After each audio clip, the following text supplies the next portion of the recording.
Hey, Faith Church, thanks for joining us this morning. We want to talk Regathering because it is just a week away. So I'm going to interview Kirk here about all things Regathering, and we're pumped for this because it's going to be a fun time. And this right here is going to be a fun time. You ready? I'm in. Let's do it. All right. First question is, when are we regathering? Next week. Yes. Sunday, November 1st. I'm excited. It's going to be good. It's really good. All right. Any other details about that? Nope, that's it. We'll be just at Eastwood campus, and it's 9 a.m. and 11 a.m. Yep. And why don't you tell us about children's ministry? What's that going to look like? Yeah, so we know there's those of you with kids that would love to come. And here's the thing. If you've got kids and you want to come, you are welcome to come. But you need to know, as of right now, there is no kids ministry. There's no Faith Kids.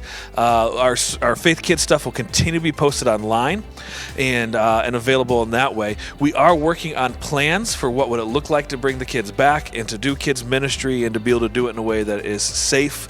And we're working on those plans. But as of right now, no kids ministry yet, but they are more than welcome to come in here and to sit with you, be with you. And I do believe, we are going to have some workbooks or something for kids. We'll have something right? for the kids to do. Yes. Okay. For sure. Good. For sure. And we also want to add, there's so much forgiveness in that with your kids being in here with you. Man, bring headphones and a tablet for them. Do whatever you need to do to make them comfortable in this space so you feel like you can come and be welcome here. There's no shame or guilt in this place. Yep. We want you and your kids to just have a good time in here, whatever that looks like. If they, shout that Kirk's preaching is a little rough today, that's okay. They're allowed to do that too, right? That's true, yes. But if they heckle, I will heckle back. There you go. No, for real, we do not care that there might be a kid disrupting service. We expect that. That is fine. It's just part of the deal right now. Absolutely. Yep. Why don't you tell us a little bit about some of the facilities here at the church? Yeah, so we've worked hard to make sure that we have the facilities clean. We're working with an organization called KSS, who actually is responsible. They do the cleaning and provide the supplies and the cleaning stuff for the hospital. And so we're using the same stuff that does kill COVID and takes care of it. And that's also why in between services from 9 to 11, there's a gap and there's space so that we can clean in between. We're going to encourage you to exit when we're done with services rather quickly. You can still congregate in the parking lot, hang out there, or plan to go meet somebody. Maybe you want to sit outside if it's not too cold yet or whatever, but that's up to you guys. You figure that out. But we are going to make sure things are clean. A question that we've gotten is about bathrooms. In the past, we had said we weren't going to open the bathrooms. Now, due to the cleaning stuff that we've been able to get, we feel comfortable that we can keep bathrooms clean and safe. But we'd still encourage you, hey, in case of emergency, absolutely, that's fine. And we will be cleaning them in between services and everything. But that's just something to keep in mind that you might want to take care of that before you come, which sounds funny to say, but we just want to communicate. Our goal is to keep everyone safe. So.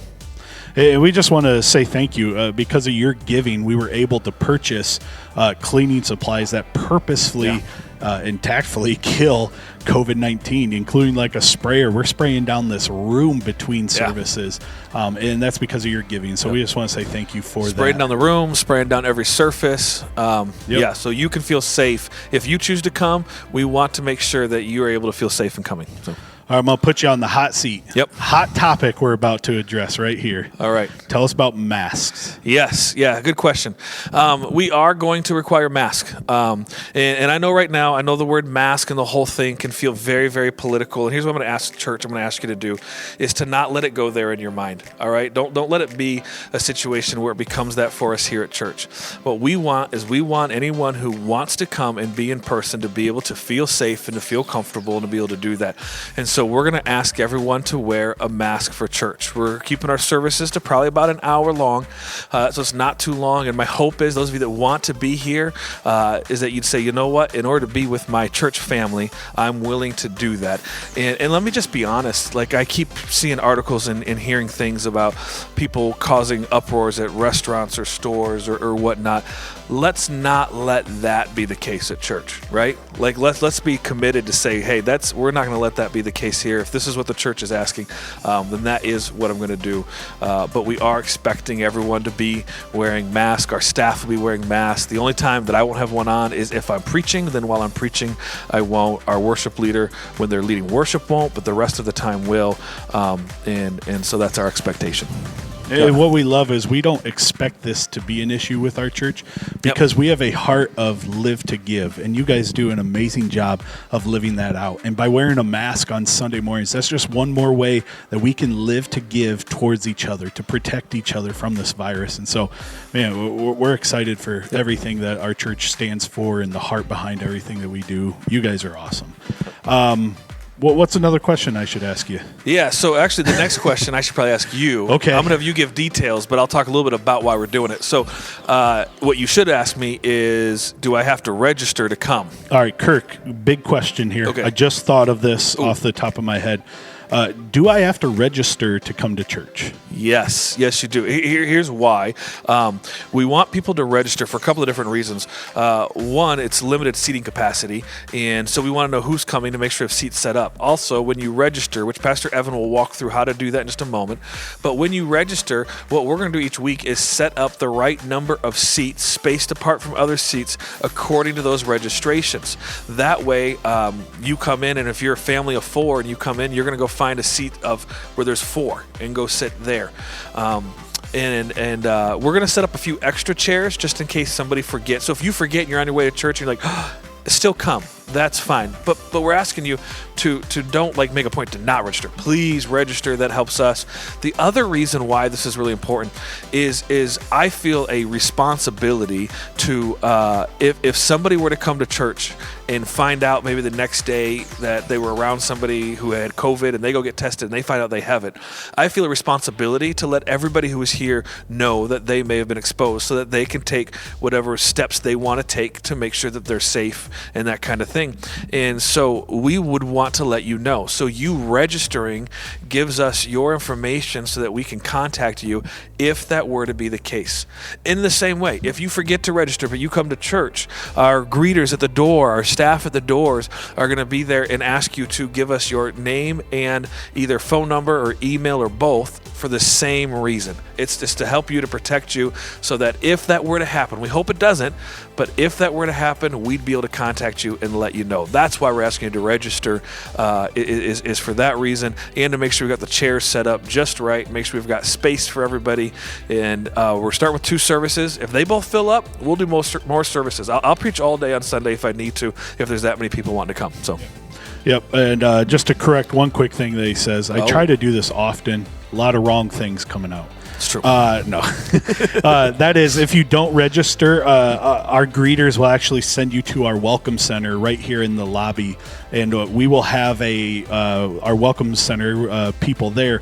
They will register for you in a different format, and so that's how you do that. Super simple. But the way that you pre-register for service so we can plan for all of our guests coming is through a website called reopen.church. Now, don't use that as your URL. We are going to post the specific link for you to register in 2 places. One is through Facebook and other social media. And then the other way that you can do it is through our website. If you just go to our website, we will have a button there for you to pre-register for our services every single week. And that'll go live Monday at noon every single week. And so Monday at noon, get online, register for the service that you want to go to before it fills up.